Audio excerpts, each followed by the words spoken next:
말씀은 요한계시록 22장 1절로 5절까지입니다. 또 그가 수정같이 맑은 생명수의 강을 내게 보이니 그 하나님과 및 그 어린 양의 그 보좌로부터 나와서 그녀의 그 넓은 거리 가운데로 흐르더라. 그 강 좌우에 생명나무가 있어 12가지 열매를 맺되 달마다 그 열매를 맺고 그 나무 잎사귀들은 만국을 치료하기 위하여 있더라. 그리고 다시 저주가 없으며 그 하나님과 그 어린 양의 보좌가 그녀의 가운데에 흐르리니 그의 종들이 그를 위하여 섬길 것이며 그의 얼굴을 볼 터이요 그의 이름도 그들이 그 이마에 있으리라. 다시 밤이 없겠고 등불과 햇빛이 쓸데없으니 이는 주 그 하나님이 그들에게 비추심이라. 그들이 세세토록 왕노릇 하리로다. 성경 66권의 만능열쇠 요한계시록 원전 강해 오늘 22장 첫 번째 시간입니다. 삼위일체로 복귀하신 하나님 다시 에덴 동산 안으로 라는 제목으로 말씀을 나누겠습니다. 요한계시록 21장은 사실은 21장 9절부터 시작됩니다. 그러니까 요한계시록 21장 8절까지는 20장에서 나오는 백보자 심판의 결과가 쭉 나오거든요. 그래서 백보자 심판이 20장 11절부터 21장 8절까지 이제 마치고 그 다음에 이제 21장 9절부터 어떤 일이 벌어질까요? 7 대접의 재앙을 가진 천사들 중에 하나가 요한을 데리고 어디로 갑니까? 높은 산으로 가서 새 예루살렘이 내려오는 그 장면을 보여주러 갑니다. 그래서 새 예루살렘을 눈으로 실제로 목격하는 그 장면이 이제 21장 9절부터 시작돼서 그것이 22장 오늘 5절에 마감이 됩니다. 그래서 21장의 내용은 22장 5절까지라고 볼 수가 있죠.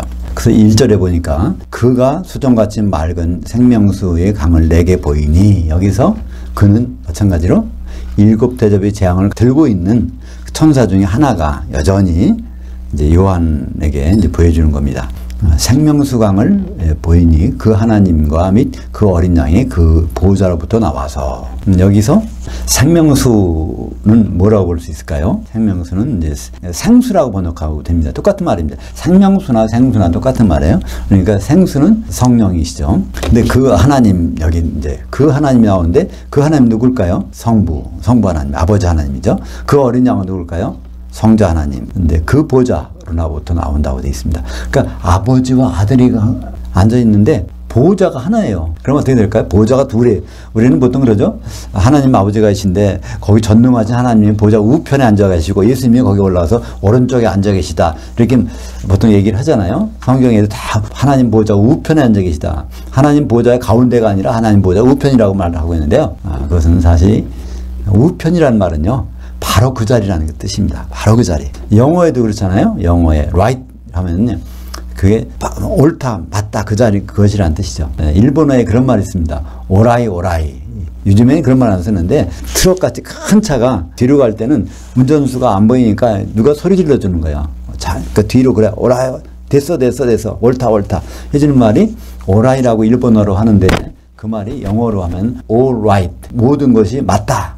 그런 것이요. 마찬가지로 헬라어에서도 여기에서 오른편이라는 뜻은 그것이 바로 그 자리라는 뜻입니다. 그러니까 그 보좌가 하나밖에 없는데 거기에 아버지와 성자 하나님이 같이 계신 거예요. 어떻게 같이 계실 수가 있죠? 한 몸 되셨으니까. 근데 보좌에서 뭐가 나와요? 생수가 나와. 그러니까 그것은 성부, 성자, 성령이 합해져 있다는 그런 의미가 되죠. 그러니까 요한계시록 22장에 와서 비로소 삼위의 하나님이 일체가 되는 것을 알 수 있습니다.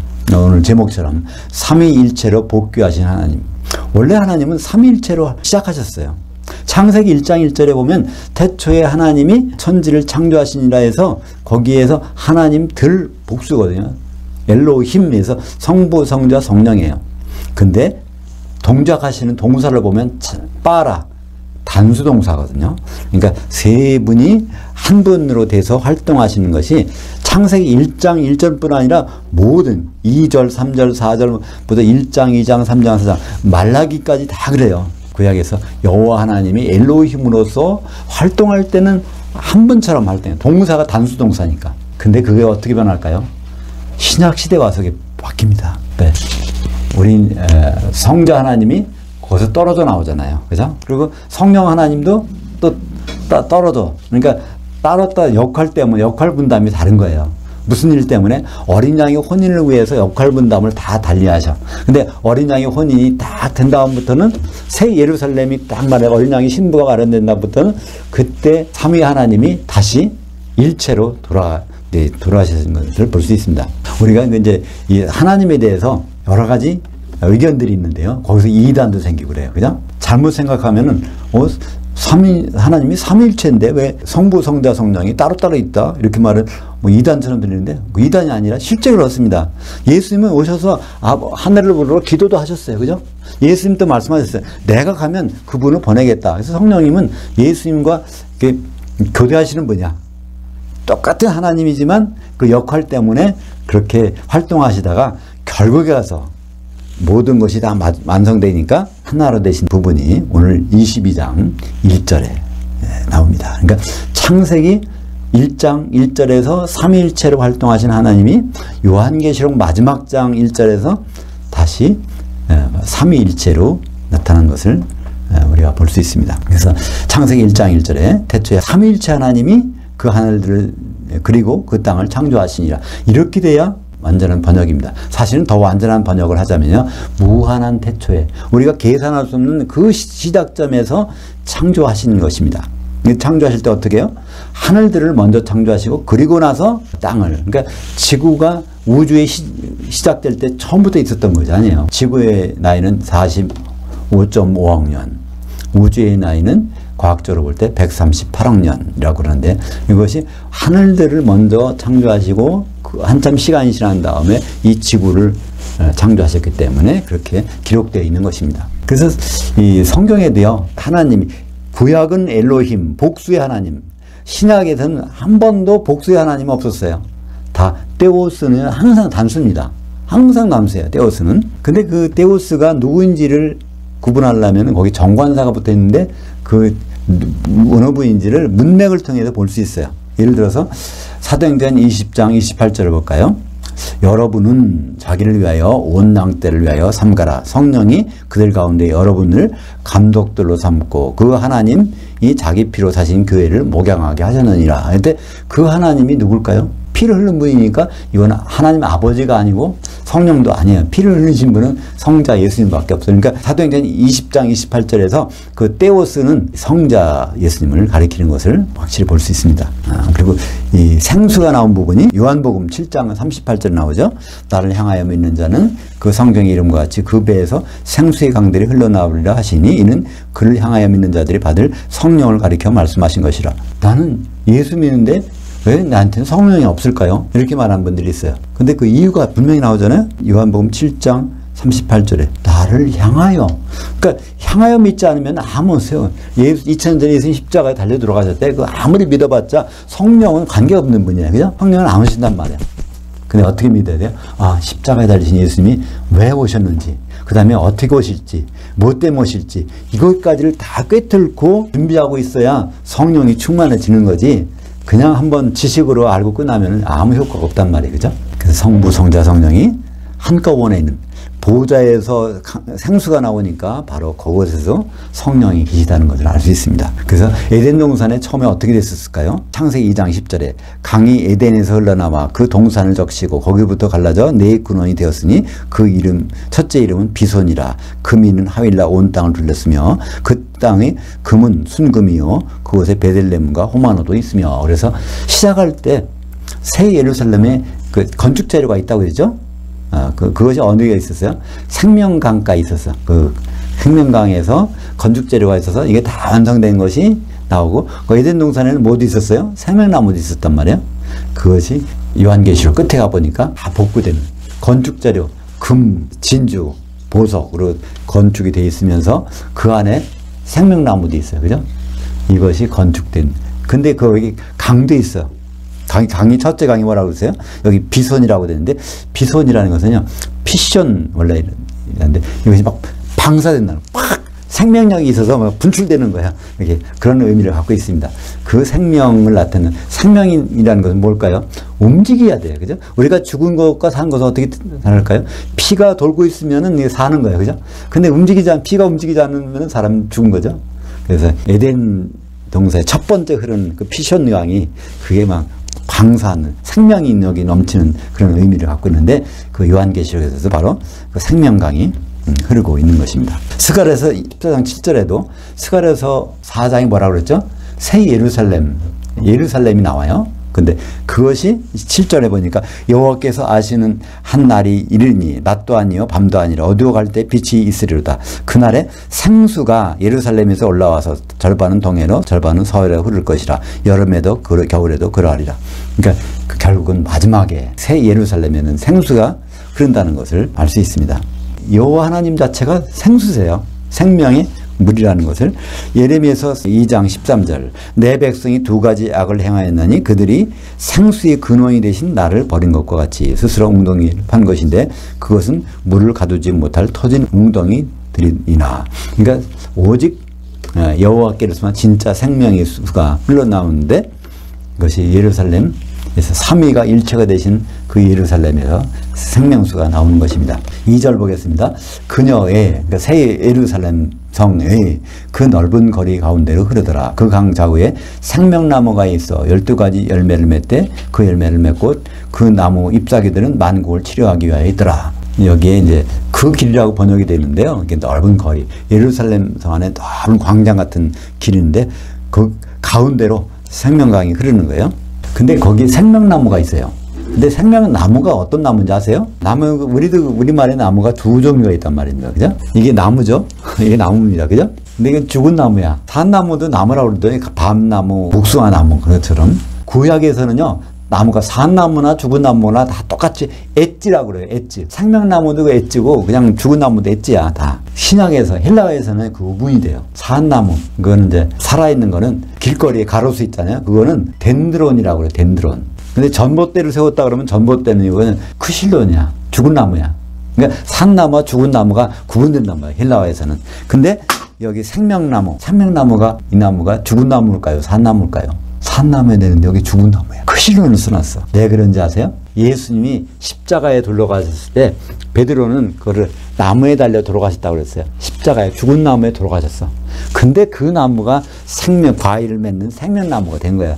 이 자연계에 있는 나무가 아니라 그 죽은 나무가 바로 생명을 주는 생명나무가 됐다는 것을 요한계시록에서 이렇게 우리에게 보여주고 있는 것입니다. 그래서 여기에 생명나무 할 때 생명나무는 우드, 영어로 하면 우드. 추리는 살아있는 나무인데 우드는 목재잖아요. 그런 십자가를 상징하는 그것이 거기에 생명이 있다는 것을 요한계시록에서 우리에게 보여주고 있는 것입니다. 그래서 만국을 치료하기 위하여 있더라. 이 만국을 왜 치료할까요? 이기는 자들은 이제 치료받을 필요가 없어요. 그죠? 1000년 전에 근데 눈물 다 닦아주셨잖아요. 이제 7장에 보면 이기는 자들, 흰 옷 입은 자들에게 거기에다가 이제 장막을 치시고서 하나님의 장막을 치워서 이기는 자들은 그때 눈물 다 닦았어요.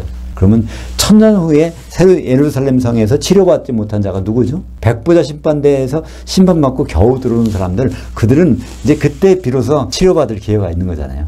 그래서 이제 만국을 치료하기 위해 있더라. 이들은 그러니까 이기는 자들이 그때 다시 치료받는 것이 아니고 백보자 심판에서 나온 사람들을 치료받게 하는 것입니다.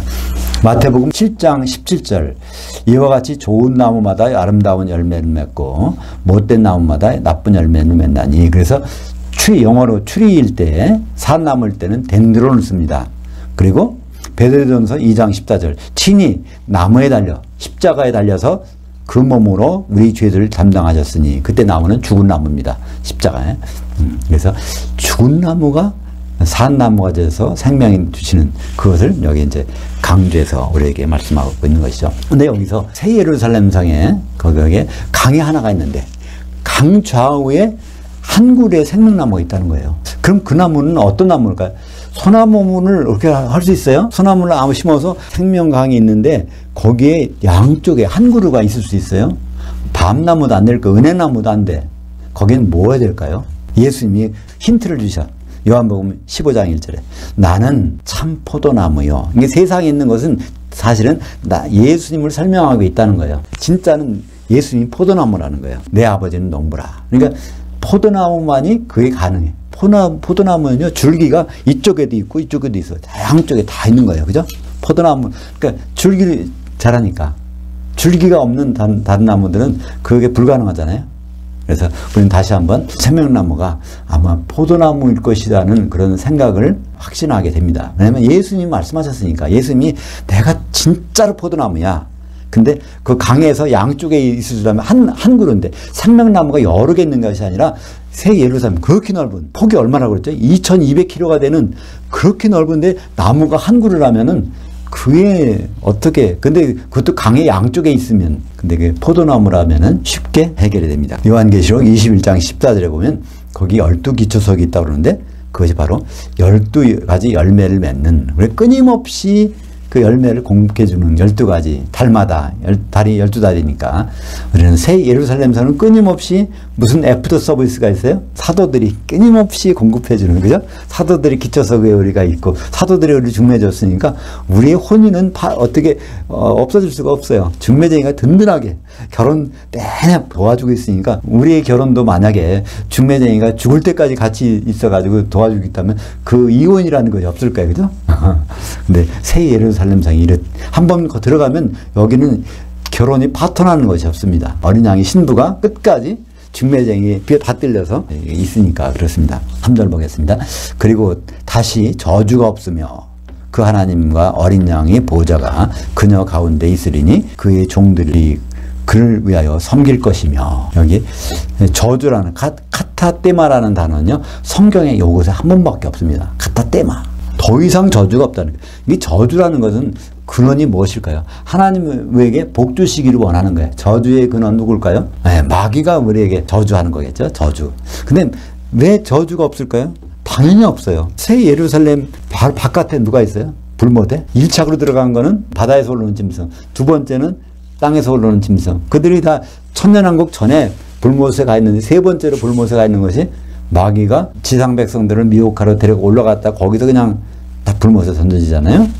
그러니까 새 예루살렘 상에서는 저주가 있을래 있을 수가 없어요. 왜냐하면 마귀가 분리되어 있어 성문 바깥에 나가면 있으니까 그렇습니다. 그래서 거기서 하는 그의 종들이 섬긴다는 거예요. 그의 종들이 누굴까요? 그러니까 새 예루살렘에는요 두 종류의 사람이 있어요. 하나님의 아들들과 하나님의 백성들이 있어. 근데 여기서 종들은요 누굴까요? 아들들입니다. 그러니까 하나님의 아들들이 상속자면서 또 그 하나님의 그 제사장 역할을 하는 거예요. 그 여기서 섬긴다는 말이에요. 라뜨리오라는 말입니다. 라뜨리오라는 말인데 그건 제사라는 말에서 온 거예요. 제사를 지내는 거예요. 그러니까 이때 제사라는 것은 하나님과 같이 예배하는 그런 자리에 가는 거죠. 그래서 오늘 제목에 삼위일체로 복귀하신 하나님 다시 에덴 동산으로. 그러니까 새 예루살렘은요 에덴 동산이 회복된 겁니다. 다시 말하면 에덴 동산이 뭐가 있던 동산이죠? 첫째는 그 에덴 동산이라는 이름 자체가 에덴은 하나님의 기쁨이고 동산은 낙원이라는 뜻입니다. 깐에서 이거는 낙원, 하나님의 그 울타리가 쳐진 낙원인데 그런 에덴 동산의 모습이 이제 새 예루살렘 성벽이 있는 곳에 거기에서 마련된 것. 그것이 요한계시록 2장 7절에 이기는 자는 뭘 준다고요? 생명나무가 있는 낙원에서 과일을 먹게 하리라. 그러니까 예루살렘을 다른 말로 하면은 생명나무가 있는 낙원이에요. 낙원. 그러니까 그 낙원이라는 것이 헬라어는 파라데이소스라는 데인데 히브리 말은 깐이에요. 그러니까 에덴 동산에는 깐이나 새 예루살렘 생명나무가 있는 파라데이소스나 같은 것입니다. 그때 어떤 일이 있었죠? 창세기 3장 17절에 아담에게 이르시되 내가 내 아내의 말을 듣고 내가 내게 먹지 말라는 그 나무의 열매를 먹었은즉 흙은 너로 말미암아 저주를 받고 내 평생에 수고하여 소산을 먹으리라. 여기 이제 저주가 나왔어요. 그죠? 마귀 때문에 미혹당해서 결국 선악과를 먹었는데 그래서 저주가 왔어요. 근데 이제 새 예루살렘에는 그 저주가 풀렸어. 그래서 창세기 3장에서 이제 저주가 어떻게 시작될까요? 이같이 삼일째 하나님이 그 아담을 쫓아내시고 에덴 동산 동쪽에 그룹들과 두루 도는 불칼을 두어 생명나무의 길을 지키게 하시니라. 그래서 생명나무와 떨어지게 되는데 이제는 생명나무와 왜 저주가 없어졌으니까. 그래서 여기 종들이 섬긴다고 되는데 종이 과연 누군가? 요한계시록에서 1장 1절에 보면 예수 그리스도의 계시라 이는 그의 하나님이 그에게 주사 반드시 속히 일어날 그 일들을 그의 종들에게 보이시려고 그의 천사를 그의 종 요한에게 보내어 알게 하신 것이라. 여기서 종들이라는 것은 하나님의 백성이 아니라 하나님의 아들들이고 라는 것을 알 수 있습니다. 요한계시록 22장 6절에도 종이 누군지 나와 있습니다. 또 그가 예수님의 천사가 내게 요한에게 말하기를 이 말씀들은 신실하고 참된지라 주 곧 그가 선지자들의 영들이 하나님이 그의 종들 성도들에게 반드시 속히 되어질 일들을 보이시려고 그의 천사들을 보내셨도다. 그러니까 요한계시록 1장 1절과 요한계시록 마지막 장에 나온 6절을 보면 이게 누구한테 보내는 편지인지를 알 수 있어요. 요한계시록은 아무나 보고 뭐 흥미롭게 읽으라고 주는 것이 아니에요. 예수님의 종으로 생각하는 사람, 인정되는 사람. 종이라면요, 노예란 뜻이에요. 하나님의 주인이시고 내가 하나님의 노예다 그렇게 생각하는 사람들에게 주신 게 요한계시록이니까 그렇지 않은 사람들이 읽어보면 이게 무슨 얘기인지 몰라요. 전혀. 아는 게 이상해. 그죠? 그건 알 수가 없습니다. 왜냐하면 수신자가 정해져 있으니까. 요한계시록 수신자는 하나님의 종들입니다. 그래서 또 이 말 때문에 오해를 하죠. 하나님의 종은 목사래. 그러니까 목사님만이 요한계시록 볼 수 있대. 근데 그건 잘못 보는 거예요. 그죠? 목사님들은 같이 종이지 따로 종이 아니에요. 4절 보겠습니다. 그의 얼굴을 볼 터이요 그의 이름도 그들의 그 이마에 있으리라. 그러니까 여기서 그라는 분이 하나님인데 이제 여기 삼위일체 되신 하나님이겠죠? 성부, 성자, 성령. 그러니까 보호자에 계신 분이 항상 단수로 나와. 그분인데 거기는 아버지도 계시고 아들도 계시고 성령도 계시고 삼위일체의 하나님과 같이 지내는 것을 볼 수 있습니다. 그 얼굴 민수기 6장 25절에 여호와는 그의 얼굴을 내게 비추사 은혜 베푸시기를 원하며 여호와는 그의 얼굴을 내게로 향하여 드사 평강 주시기를 원하노라 할지어다. 민수기에서 이게 이제 제사장들이 이렇게 이제 백성들을 축복하라고 이제 모세를 통해서 주신 거예요. 이런 축복. 근데 이 축복이 완성되는 것이 새 예루살렘에서 완성되는 겁니다. 그죠? 은혜와 평강이 있는 것입니다. 새 예루살렘. 예루살렘 뜻이 뭘까요? 예루살렘. 그게 평강의 평화, 평강, 화평인데요. 예루살렘. 그건 이제 평강입니다. 예루라는 것은 기초. 그러니까 평강의 기초가 있는. 그러니까 거기에 평강이 근원이 있는 그런 뜻이라는 것입니다. 민수기 6장 25절에서 그한 그 축복 기도가 이루어지는 현장이 어딜까요? 새 예루살렘장이 바로 그 평강을 주시는 곳이니까 거기서 이루어지는 것입니다. 그 이름이 있다는 것. 요한계시록 3장 12절 그리고 14장 1절.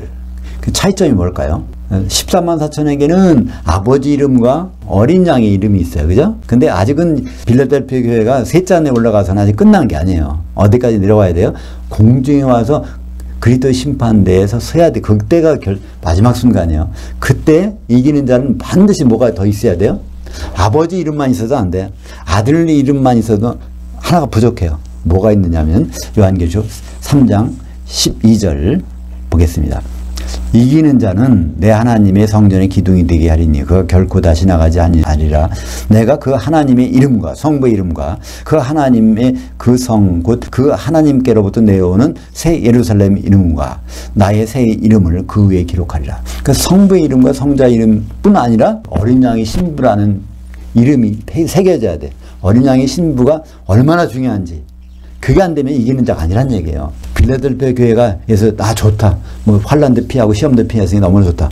그게 아닙니다. 끝까지 가야 돼요. 어린 양의 신부가 되지 않으면 이건 이제 지옥 가는 수밖에 없습니다. 5절 보겠습니다. 다시 밤이 없겠고 등불과 햇빛이 쓸데없으니 이는 주 그 하나님이 그들에게 비추심이라. 그들이 세세토록 왕노릇 하시리로다. 여기에 천년이 아니라 세세토록이 나옵니다. 천년은 아이온이라고 그랬어요. 명사는 한 시대는 아이온. 그걸 형용사형은 아이오니오스. 새 예루살렘은요 한 시대가 아니에요. 세세토록. 그리고 우리가 흔히 혼동하기 쉬운 게 있습니다. 천국, 하늘나라 이것을 새 예루살렘이 그런 데라고 생각하고 있어요. 그렇게 말씀하신 목사님도 계신데 그렇지 않습니다.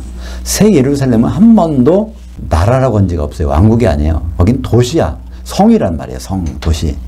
그리고 그것은 기간이 한 시대가 아니라 세세토록입니다. 천국은 한 시대예요. 그죠? 아버지가 통치하시는 한 시대. 천년왕국도 한 시대예요. 아들이 통치하는 한 시대.